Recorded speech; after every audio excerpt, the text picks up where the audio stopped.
табиат саатыбызга кош келипсиңер. Силер бул сүрөттөрдө эмнелерди көрүп турасыңар? Бүгүнкү биздин табиат саатыбыз кандай тема экен деп ойлоп жатасыңар? Канакей? Сүрөттөрдө роботтар, техника, акылдуу үй, акылдуу машина же башкалар ушундай сыяктуу көп нерсе. Азаматсың канке? Анда экинчи топтон ким айтат? Бул жакта адамдын ишин 10 эсе жеңилдете турган акылдуу үйлөр жана Google Assistant чат-боттор тартылган. Силер көрүп тургандай, бул сүрөттөрдө адамдардын жумушун жеңилдеткени акылдуу үйлөр, акылдуу машиналар, Google Ассистенттер. Ал эми бул инсан боюнча айта кетсек, Алан Тьюринг 1953 жылы Тьюринг текстин сунуштаган жана эң биринчилерден болуп ушу жасалма интеллектти негиздеген, негиз салган инсан болгон. Андан кийин 1956 жылы Дартмут конференциясында ушул жасалма интеллекттин аталышын жана изилдөөлөрдү расмий түрдө баштаган. Эң алгач биринчилерден болуп Америка Кошмо Штаттарында жана Улуу Британияда биринчилерден болуп ушул жасалма интеллектке кадам ташталат. Андан кийин 1980 жана 90 жылдарда эң биринчилерден болуп Россия, Япония, Кытай жана Германия өлкөлөрүндө жасалма интеллект пайдаланып, изилдене баштайт. Андан кийин азыркы күндө бүттүк дүйнө жүзүнүн ар бир бурчунда жасалма интеллекттин эң алгач жасалма интеллект биринчилерден болуп Америка Кошмо Штаттарында жана Улуу Британия өлкөсүндө биринчилерден болуп жасалма интеллекттин кадамы ташталган. Андан кийин 1980 жана 1990 жылдары Россияда, Кытайда, Японияда жана Германияда жасалма интеллекттер изилденип жана колдонулууда. Ал эми азыркы күндө дүйнөнүн бардык өлкөлөрүндө жасалма интеллект боюнча пайдалануулар жүрүп жатат.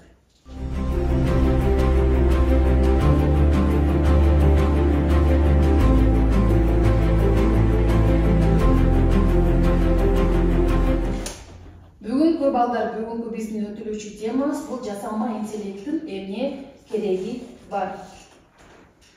Бүгүнкү биздин сабактын максатыбыз жасалма интеллект тууралуу силерге түшүнүк берүү жана ал боюнча жасалма интеллекттин пайдасы, зыяндары боюнча билимдериңерди тереңдетүү жана жасалма интеллекттин пайдалары жана зыяндуулугу боюнча силерге баалаганга үйрөтүү. Балдар, силерге суроо. Жасалма интеллект деген эмне? Байел. Жасалма интеллект деген бул акылдуу үйлөр, акылдуу машиналар, роботтор жана Google Ассистенттер. Азаматсың Байел. Экинчи сурообуз. Жасалма интеллектти кайсы жерлерде колдонуу мүмкүн экенин билесиңерби? Кайсы жерлерде колдонуу мүмкүн экенин билесиңерби? Медина? Биз жасалма интеллектти көбүнчө медицинада колдонобуз жана күнүмдүк жашообузда Google Ассистенттер менен дагы сабакка жана ар башка нерселерге жардамга колдонобуз. Атсың Медина. Кийинки сурообуз. Жасалма интеллекттин пайдасы жана зыяны жөнүндө ойлоруңар кандай? Канкей? Жасалма интеллект адамдардын убактысын үнөмдөйт. Бирок анын зыяны да бар, анын зыяндуулугу адамдарды жумуштарынан ажыратат. Азаматсың Канкей? Жасалма интеллект деген эмне? Жасалма интеллект ЖИ бул адамдардын акыл эсин, иш аракеттерин имитациялоочу, автоматтык түрдө ойлонуу, үйрөнүү, чечим кабыл алуу жана проблемаларды чечүү жөндөмдүгүнө ээ болгон компьютерлик программалардын топтому. Жасалма интеллекттин колдонулушу биринчи бул роботтор, автономдуу машиналар жана Google Ассистенттер. Жасалма интеллекттин пайдалары жана зыяндары. Жасалма интеллект үнөмдүүлүк жана натыйжалуулук. Жасалма интеллекттин адамдар көп убакытты жана ресурстарды үнөмдөп, жакшы натыйжаларды берет. Автоматташтыруу, монотондуу жана кооптуу жумуштарды автоматташтырып, адамдар үчүн кооптуу шарттарды түзүп берет. Жасалма интеллект медицинада, диагностикада жакшыртууга жардам берет. Мисалы, ракты эрте аныктоодо. Коомдук жактан пайдалуу жасалма интеллект адамдарга жардам берүүчү интеллекти бар роботтарды киргизүүгө мүмкүндүк берет. Жасалма интеллекттин балдар зыян жагы да бар экен. Мисалы, жумуш ордунун жоголушу. Жасалма интеллект көптөгөн жумуштарды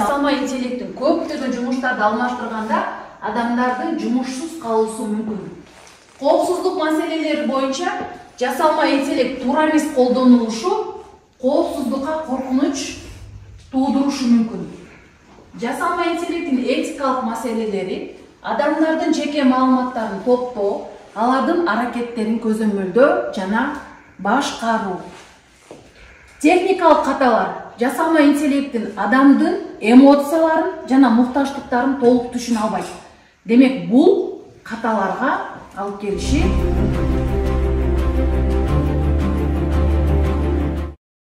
балдар, азыр силер менен биз оюн ойнойбуз. Бул жерде силерге катар менен суроолор берилген.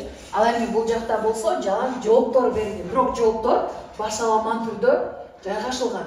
Ал эми силер болсо азыр жооптор суроолорго туура жооптор дал келтиресиңер. Ал эми мен силерге топторго кубик менен силерди баалайм. Жасалма интеллект деген эмне? Рыскелди.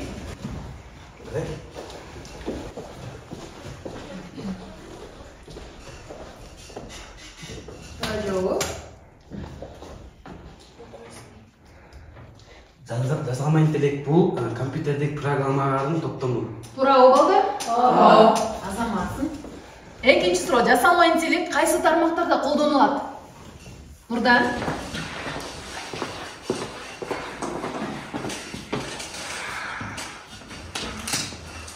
Туура жооп. Медицина, автомобилдик, Google'дарда. Азаматсың. Туурабы балдар? Ооба. Туура. Балдар, жасалма интеллекттин кандай пайдасы бар? Байел.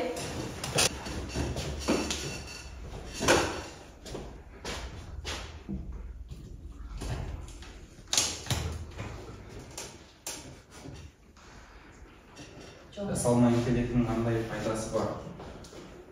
Жумушсуздук, коопсуздук, эмоцияларды түшүнбөйт. Туурабы? Жок. Эмес болуп калды. Сабина. Ана. Туура жооп кандай?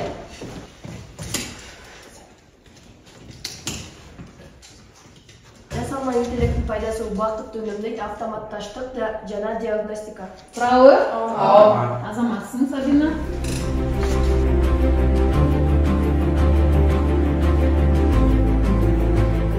Кана балдар, бул биздин бышыктоочу, жыйынтыктоочу оюнубуз, колесо оюну. Азыр бул жактан туура жооп берген окуучулар бирден алат. Кубик алып кетебиз, баштадык. Биринчи сурообуз, жасалма интеллект кайсы тармактарда бар? Медина. Жасалма интеллект медицинада, автомобилде жана телефондо. Ана көрөлчү Туражан. Азаматсың.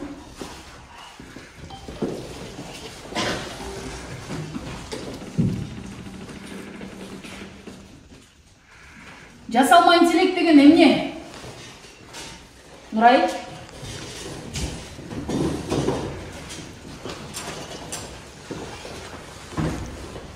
Жасалма интеллект деген компьютердин программаларын топтому.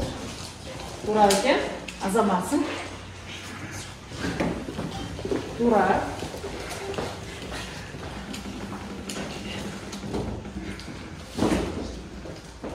Бул белги эмне бул? Ким жооп берет? Рыскелди.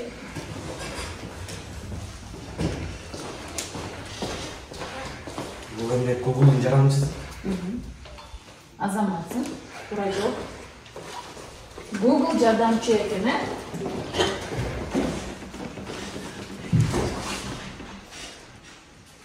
Жасалма интеллекттин пайдасы кандай?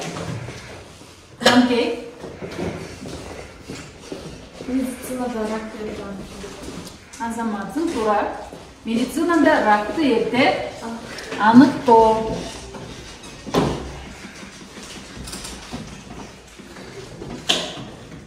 Жасалма интеллекттин эмне кереги бар? Кереги барбы бизге балдар? Алтынай. Коомдун талабы технологиялардын заманы. Туура. Азаматсың. Биздин эң акыркы сурообуз жасалма интеллекттин зыяны кандай? Сабина? Жасалма интеллекттин коопсуздук ишеничтүү эмес. Коопсуздук ишеничтүү эмес экен, э?